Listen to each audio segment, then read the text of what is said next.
Et donc, à cette période-là, vous faites ce diagnostic, tu fais ce diagnostic et tu décides de quitter le salariat pour entrer dans l'entrepreneuriat. Est-ce que c'est pas un saut dans le vide quand même pour quelqu'un qui a eu 15 ans ou 20 ans dans un environnement sécurisé, un cadre, voilà, avec beaucoup de certitude? Oui, effectivement, c'était un grand saut, pas dans le vide parce que je me suis préparée. J'ai eu des mentors importants qui m'ont dit comment on se prépare. Donc, je quittais une branche pour attraper une autre branche. Faut savoir que depuis 2019, pendant que j'étais à Nestlé, je faisais de façon vraiment gracieuse, beaucoup d'accompagnement déjà, de façon gracieuse.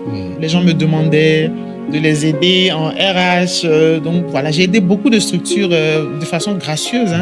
Et je faisais aussi de l'accompagnement dans le coaching de façon gracieuse. Donc j'avais déjà pris quelques plis.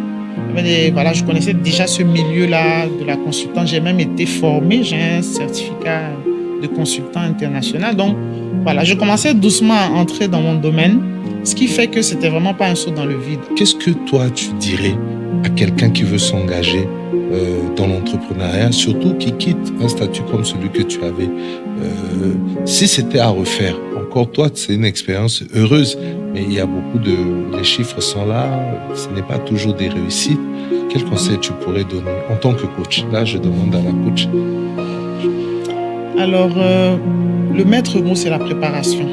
Je disais, il faut être préparé mentalement et préparé techniquement.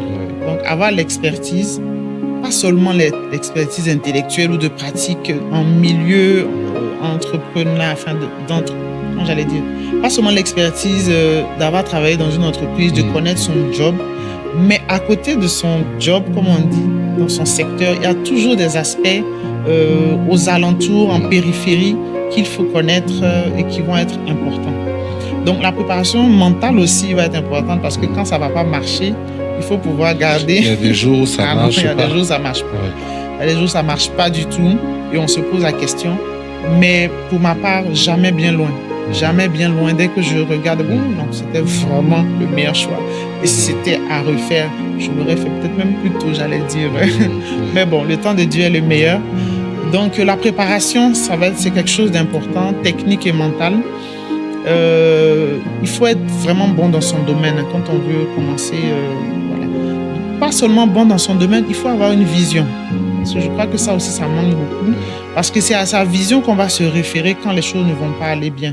Quand on va douter de soi parce qu'il n'y a pas forcément de réalisation de résultats, c'est de se rappeler du pourquoi je le fais, où est-ce que je veux aller. C'est cette force-là qui va permettre d'avancer malgré les vents contraires parce qu'il y en aura toujours. Donc cet aspect vision est important. Et dans une vision, il y a des valeurs. Voilà, ça aussi, ça va permettre de rester droit dans ses bottes et d'avancer en fonction de ce en quoi on croit. Donc, c'est important. Et le dernier point, c'est le réseau. Oui, justement. Le réseau. Tu m'arraches les mots à la bouche. Le réseau. Oui. Ça, c'est quelque chose avec lequel je ne composais pas au début. Je pensais que l'expertise, de maîtriser mon domaine, d'avoir ta volonté, ça ne suffit pas. Il faut les réseaux. Mais tu penses que c'est quoi exactement le réseau? Parce que souvent, quand on parle de réseau, surtout en Afrique, il y a un côté assez péjoratif. Pour dire les choses comme elles sont, on pense aux sociétés secrètes, on pense à un certain nombre de choses un peu obscures. C'est quoi pour toi le réseau? Tout simplement, l'exemple que j'aime donner quand je parle d'employabilité aux jeunes, je leur dis les réseaux aussi, effectivement, c'est cette même réaction qu'il y a, mais il faut être dans le business, il faut connaître des gens, c'est pas ça. C'est pas pour être recommandé quand on n'a pas l'expertise. Le réseau, c'est quand je veux acheter de la viande, je vais à la boucherie. Oui. Voilà. Donc le réseau, c'est de connaître, de savoir où se trouve la boucherie, d'y aller. Parce qu'on a l'impression qu'on va rester dans la rue et puis on va voir ce qu'on... Il y a des choses qui se passent sur des plateformes précises, il faut y être. Il y a des plateformes qui sont complètement ouvertes, qui sont ouvertes. Ça peut être dans son domaine, tu fais partie de l'association des gestionnaires des ressources humaines. Par exemple. Ça peut être faire partie du patronat, comme je fais partie, quoique là on est coopté, mais là aussi c'est une forme d'expertise, c'est une expérience, c'est un témoignage aussi que tu dois avoir parce qu'il y a un bagage, il y a un vécu.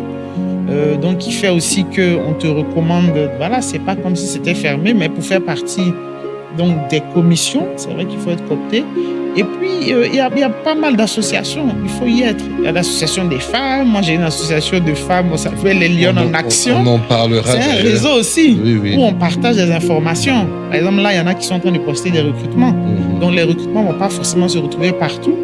Mais le fait d'être sur cette plateforme, on est 250 femmes, on partage des choses, c'est un réseau, c'est pas fermé. Quiconque qui est une femme qui aspire à l'excellence peut y adhérer, mais encore faut-il y être. Parce que les gens aussi ont tellement de préjugés. Il y a des gens qui m'ont dit « Ah, c'est quoi ce petit groupe? Est-ce que c'est pas un truc mystique ?» Bon, si dès qu'on voit réseau, on voit mystique, bien sûr, on va s'exclure de beaucoup de choses et finalement, on va avoir l'impression que le monde entier est contre nous.